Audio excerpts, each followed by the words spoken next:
perkenalkan kami dari kelompok 37 ingin mempresentasikan hasil proyek kami yang berjudul pembuatan aplikasi prediksi risiko penyakit diabetes yang memanfaatkan machine learning. Anggota kelompoknya di sini ada Ardel, Rio, saya, Muhammad Aska, John, dan juga Kaifa. Tujuan dan dasar bisnisnya adalah tujuan dari proyek ini adalah membangun sebuah jembatan yang kami buat dan kesadaran kesehatan personal kami akan merancang mengembangkan sebuah aplikasi prediksi risiko penyakit diabetes yang cerdas dan mudah diakses.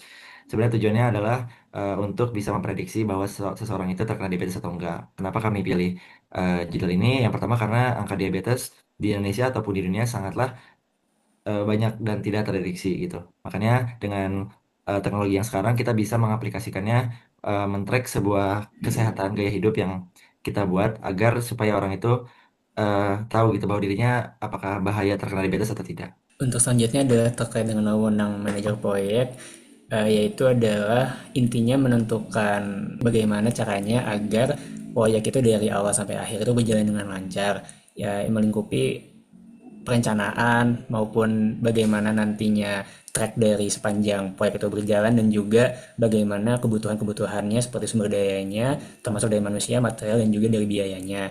Dan detailnya bisa dilihat pada slide yang ada. Selanjutnya adalah persyaratan produk. Persyaratan produk ini terdiri dari yang pertama sistem menggunakan machine learning dengan dataset eksternal.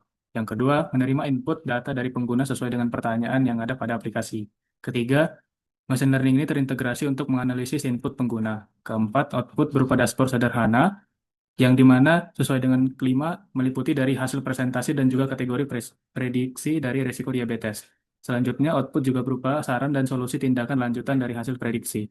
Lalu, aplikasi juga menjaga kerahasiaan dan keamanan data pengguna sesuai dengan standar yang berlaku, kompatibel dengan sistem operasi Android dan juga iOS, serta menyertakan pernyataan atau disclaimer bahwa hasil prediksi bersifat screening awal.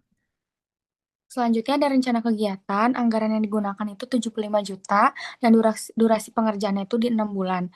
Ruang lingkupnya yang termasuk itu ada pengumpulan dan pre-processing dataset diabetes, yang kedua ada pengembangan model machine learning, yang ketiga ada pembuatan aplikasi berbasis mobile atau desktop, kemudian yang keempat ada pengujian sistem, yang kelima ada penyusunan dokumentasi teknis, laporan akhir proyek dan manual penggunaan aplikasi, dan yang terakhir pelatihan singkat kepada pengguna potensial.